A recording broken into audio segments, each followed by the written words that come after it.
J'aimerais qu'on parle des fausses notes. Il va y avoir un chapitre entier à faire. Alors, je vais peut-être commencer, parce que sinon, Ben oui, mais les fausses notes, c'est aussi. Parce que c'est bien. Vous mettez l'accent là-dessus. C'est l'école de la fausse note. Je trouve que c'est une idée merveilleuse. Moi, j'aimerais savoir dans le couple, comment ça se passe, les fausses notes, comment ça marche.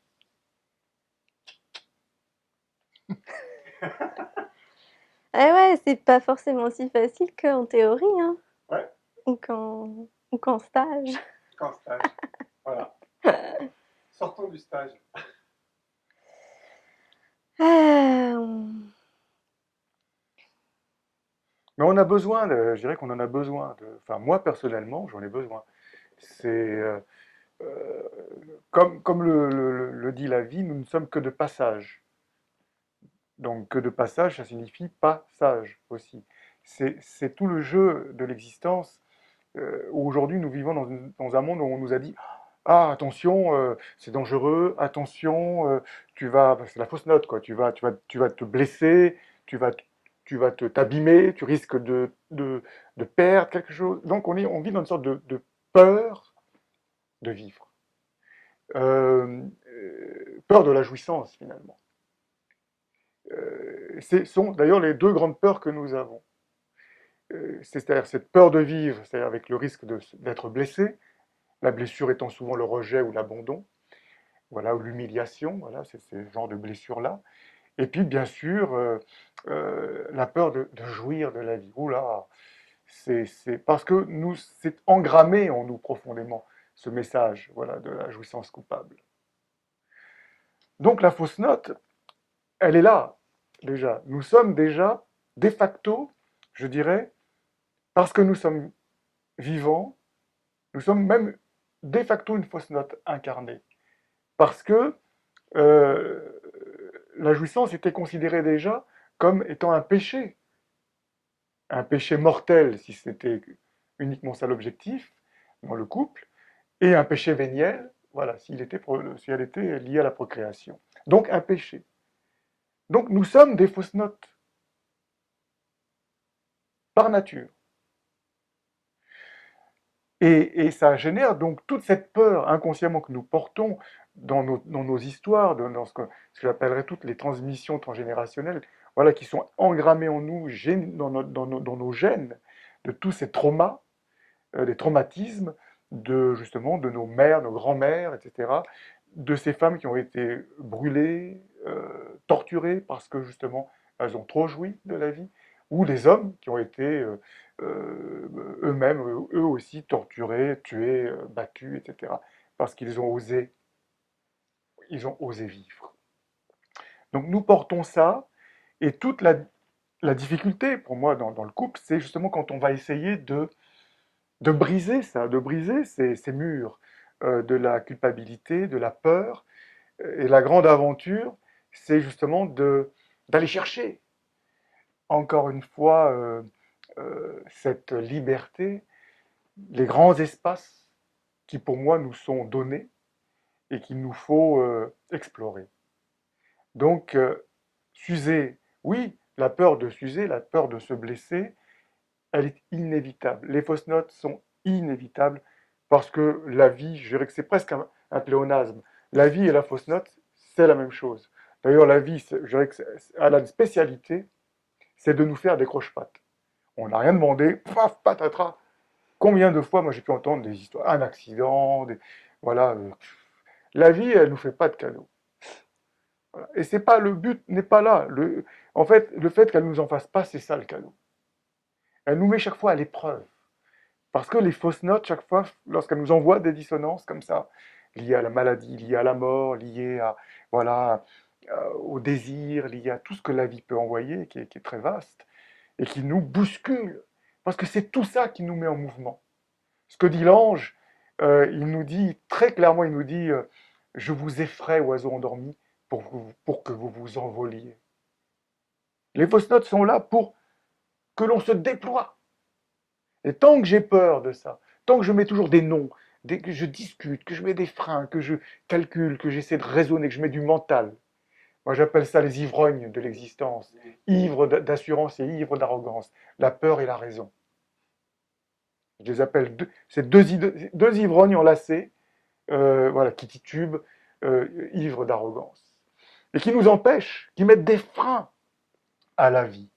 Donc, on a besoin de ça, et pour conclure, je dirais juste que si finalement, il ne faut pas avoir peur donc de se blesser, peur de l'expérience, peur de s'user finalement, parce que si l'âme s'incarne dans le corps, c'est justement pour user le corps, pour s'amuser.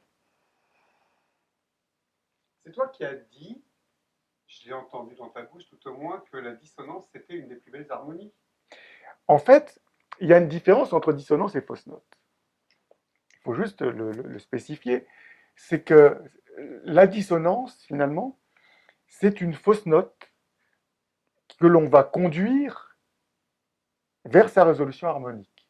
C'est-à-dire qu'elle va être là, elle va être presque mise, elle va être mise sciemment par le compositeur qui nous invite, voilà, qui nous dit bon ben non, je sors de cette tonalité, mais pour y sortir, il faut bien mettre une dissonance. Mais cette dissonance, je vais la gérer, voilà, je vais l'amener à sa résolution harmonique, et ça va être un vrai voyage qui va être fort pour l'auditeur. La fausse note, c'est une note qui est jouée, qui est fausse, qui est dissonante, mais qui n'est pas résolue harmoniquement. Justement, c'est-à-dire, c'est quand à un moment donné, on évoque, donc dans la musique de la vie, là, les possibles d'aventures, de fausses notes, justement, de passage, mais où la peur fait que tout d'un coup, oh, ah non, moi ça, moi je peux pas, ça j'aime pas, ah non, ça je veux pas. Et donc, c'est ça qui va créer la fausse note. C'est le fait de mettre un jugement, des barrières, des murs, qui sont pour moi de ce que j'appelle les douches froides ou de l'antivie, qui fait qu'il n'y a pas de possibilité de magnifier. Donc il n'y a pas d'aventure. Ça s'arrête. Et ça, c'est ça qui va créer la fausse note. Ah, ça, c'est une fausse note, je veux pas. Et pour moi, ces gens qui font ça, ils n'ont rien compris. Ils n'ont rien compris à l'existence. L'existence, c'est on vit très peu de temps. On vit, allez, 3 secondes. Et on est là pour y aller, justement. Il faut y aller, profites-en. Qu'est-ce qu'on s'en fout, les étoiles, l'univers, mais il s'en fout. On est là pour vivre. On est là pour y aller, pour aller chercher. Allons-y dans les ténèbres. Parce que nous avons ce pouvoir. C'est d'y mettre de la lumière. Et tant que tu n'as pas compris ça, que tu avais ce pouvoir de mettre de la lumière, eh bien, il n'y a pas de vie, il n'y a pas d'aventure de vie. Ça reste étroit. Voilà ce que je pourrais dire sur les fausses notes. Alors moi, quand de but en blanc comme ça, quand on parle de fausses notes, tout départ quand Marc a exploré ce thème, on avait déjà d'ailleurs pas mal discuté ensemble. Je disais mais pourquoi parler de fausses notes? Puisqu'à partir du moment où on dit fausse note, pour moi il y a de fait un jugement. Et ça me titillait. Je dis l'enfant qui tombe, qui se relève. L'enfant qui tombe, il se relève. On n'est pas en train de lui dire quand il tombe qu'il fait une fausse note. Il tombe. Il tombe parce que c'est dans son apprentissage de vie. Il tombe et parce qu'il tombe, il va se relever. Et en fait, toute notre existence, nous tombons pour nous relever. Si nous ne faisons que tomber et nous ne relevons pas, c'est tel que l'a dit Marc juste avant, c'est une fausse note qui ne trouve pas sa résolution. Mais le fait simple de l'appeler fausse note nous amène souvent dans la société aujourd'hui, dans les conditionnements que nous intégrons par notre éducation, notre culture, à un regard négatif qui n'est pas constructif de ces expériences qui ne sont jamais des échecs. Ce sont des échecs à partir du moment où on n'en fait rien. Or, tout ce qui est amené sur notre chemin sont des prétextes et des occasions à en faire quelque chose pour y comprendre quelque chose, grandir, avancer et avancer vers qui nous sommes. Donc, dans le couple, les fausses notes, il y a à la fois ce que Marc évoquait en tant que passage, les passages, donc toute cette douce folie, cette fantaisie, ces pas de côté qu'on va s'autoriser, qu'on va même provoquer, qu'on va... Ouais, ça, c'est une chose. Et puis il y a les fausses notes dans le couple, dans ce quotidien dont il parlait, qui rejoignent la question précédente, où on est dans cet accueil de l'autre tel qu'il est. Et si on met l'accent sans cesse sur les fausses notes de l'autre dans ce qu'il n'est pas, bah, ça devient réellement des fausses notes. Parce que du coup, on n'est plus dans l'accueil de l'autre. Et là, bah, on ne peut pas...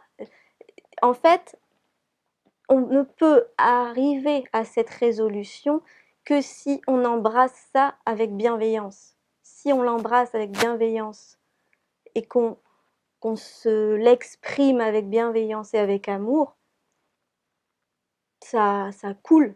Ça coule comme du miel, ça roule, c'est fluide, ça marche. Si on appuie et qu'on tourne avec la pointe du couteau, c'est mort. Et dans le couple, c'est vraiment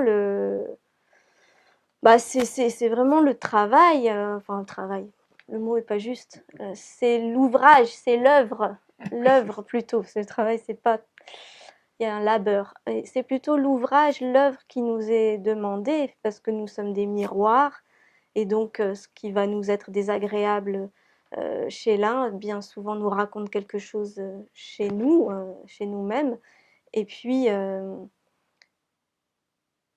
arriver à embrasser aussi les limites de l'autre, c'est aussi une aventure en soi. Parce que si je les embrasse, je permets à l'autre de les dépasser, de les ouvrir. Et du coup, quand Marc parle de résolution harmonique, elle n'est possible pour moi aujourd'hui, et ça rejoint la toute première question que tu posais, elle n'est possible Qu'est-ce pour qui nous moi anime, c'est ça? que dans ce rapport à l'authenticité et à la transparence et à une expression claire, franche, directe, vraie dans le cœur.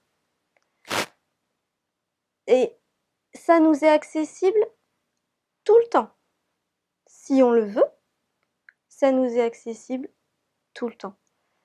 Il y a simplement ces couches et ces conditionnements et ces barrages, ces carapaces, ces cuirasses, comme certains le disent, qu'on s'est mises, qui font qu'à un moment donné, le cœur se ferme et on n'est plus dans un dialogue de cœur.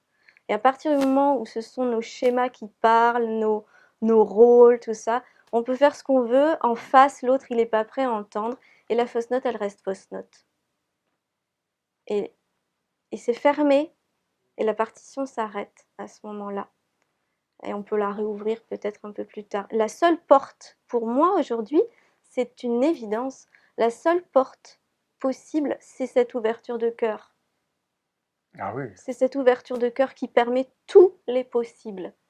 Et c'est pour moi en lien direct avec les qualités, on parlait de ça tout à l'heure, hors interview, les qualités proprement, intrinsèquement féminines, que sont l'accueil, que sont l'empathie, que sont vraiment cette rondeur, que sont cette douceur. Sans ça, comme tu disais, tu tranches, tu coupes, tu fermes.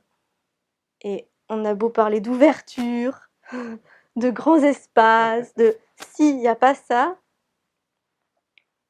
ça peut pas faire ça justement. Les chemins peuvent pas se croiser, se trouver leur... c'est ça que j'ai envie de dire sur les fausses notes. Et quand on est un couple qui dure dans le temps, façon de parler, parce que voilà, tout est relatif. On peut avoir une relation de 4 ou 5 ans qui a eu une telle intensité qu'on a l'impression que ça a duré X années et inversement. Mais tout de même, si on est dans un chemin de connaissance de soi et qu'on est dans ce dialogue, où on essaye de grandir ensemble, on est amené inévitablement à ouvrir le cœur toujours davantage. Et ça passe, nous sommes des êtres de langage, Et aujourd'hui, c'est vraiment pour moi, c'est très important il y a cette ouverture de cœur qui est aussi en résonance avec cette ouverture ici, où vraiment on doit trouver cette adéquation entre comment je dis les choses et pour que ça passe. Et puis bah, si ça passe pas, comment on va de nouveau arrondir, réessayer, retenter et se finir par se trouver le bon accord, l'accord juste. On parle beaucoup de quinte juste, l'accord juste qui va sonner juste. Euh, et c'est loin d'être une évidence. Oui, oui. Ah oui, bien sûr. Malgré tous les beaux principes et les belles idées et les belles théories et les beaux discours, dans la pratique concrète, dans le terreau, dans cette boue quand nous sommes, c'est loin d'être une évidence.